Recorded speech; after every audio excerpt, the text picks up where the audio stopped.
का स्वागत है आप सभी का न्यूज वन इंडिया में। मैं हूं आपके साथ शापनी पटनायक। बुलेटिन की शुरुआत करेंगे। मुख्यमंत्री मनोहर लाल ने प्रेस कॉन्फ्रेंस की और इस दौरान स्वयं मनोहर लाल ने कहा कि इस वित्त वर्ष में सरकार ने दीनदयाल उपाध्याय अंत्योदय परिवार सुरक्षा नामक नई योजना की शुरुआत की थी, जिसके 1964 लाभ पात्रों को 75 करोड़ 10 लाख रुपए खाते में भेजे गए।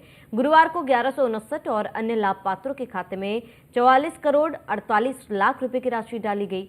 वहीं सीएम मनोहर लाल ने जहरीली शराब कांड पर प्रतिक्रिया दी। प्रेस वार्ता में सीएम ने कहा कि यमुनानगर शराब केस में सरकार ने सख्त कदम उठाए। प्रशासन की तरफ से एफआईआर दर्ज की गई और आरोपियों को जेल में डाला गया।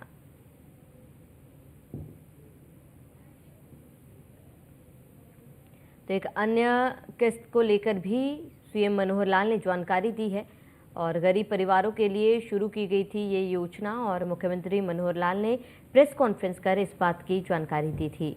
उन्होंने कहा कि इस वित्त वर्ष में सरकार ने दीनदयाल उपाध्याय अंत्योदय परिवार सुरक्षा नामक नई योजना की शुरुआत की थी, जिसके 1964 लाभ पात्रों को 75 करोड़ 10 लाख रुपए खाते में भेजे गए। गुरुवार को 1159 और अन्य लाभ पात्रों के खाते में 44 करोड़ 48 लाख रुपए की राशि डाली गई।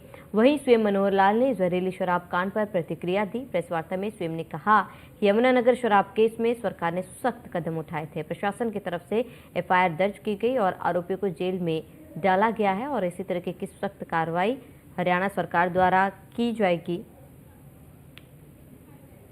12,000 रुपया वार्षिक प्रोत्साहन ये दिया जाएगा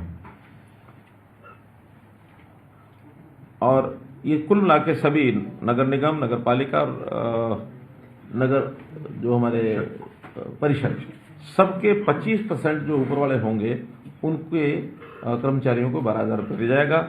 उसके अगले जो 25% होंगे यानी कुल 88 हैं, कितने 88 में से 25% माने 22 नगर पालिकाओं को 12,000 रुपया।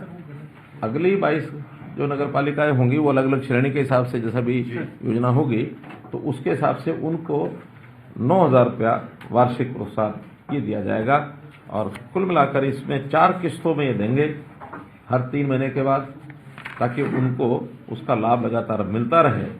ऐसे ये कर्मचारी चाहे नियमित हों, चाहे पालिका के जो रोल कर्मचारी हैं, आउटसोर्सिंग है, जितने भी उन नगर पालिकाओं में लोग होंगे उनको सबको, उनके जो कर्मचारी हैं आउटसोर्सिंग एजेंसी के जो कर्मचारी हैं उन सबको ये मिलेगा। लगभग 20 करोड़ रुपया वर्ष का इसमें जो है अतिरिक्त इन कर्मचारियों को हिस्से में जाएगा। इसी साल से लागू होगी। ये जो सर्वेक्षण इस बार आएगा उसके बाद उनको अगले साल में 4 किस्तों में दिया जाएगा। यानी जिस वर्ष का सर्वेक्षण होगा ये पैसा उसके अगले साल में 4 किस्तों में दिया जाएगा। इस साल का सर्वेक्षण अब कब आने वाला है? सर अभी इस समय सर लोगों से फीडबैक ले रहे हैं तो उसका रिजल्ट आ जाएगा फरवरी में। यानी अगला साल जो 24-25 है उसमें ये पैसा उनको मिलेगा। इस साल के लिए नहीं, इस साल के सर्वेक्षण के रिपोर्ट के हिसाब से मिलेगा। अगले साल में, अगले साल के लिए ही होगा। अगले साल और अच्छी सफाई करें। कोई ऐसा एरियर नहीं है, ये उनका एक पारितोषिक है। इस साल अच्छा काम करो, अगले साल पारितोषिक पाओ, फिर अगले साल जो अच्छे आएंगे उससे अगले साल उनको पैसा मिलेगा।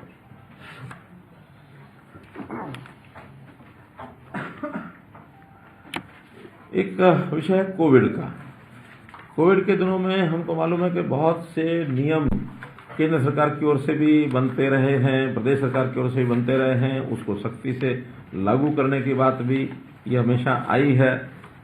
तो उस समय जो लोग डिफॉल्टर थे, ऐसे डिफॉल्टर लोगों के खिलाफ कार्रवाई भी होती थी, एफआईआर भी रजिस्टर होती थी। अब चूंकि वो एक विषय ऐसा था उसके बारे में उस समय तो पता नहीं था ये कोविड किस तरफ जाएगा और कब ये समाप्त होगा। अब प्रभु कृपा से सबके प्रयत्नों से कोविड समाप्त हुआ है।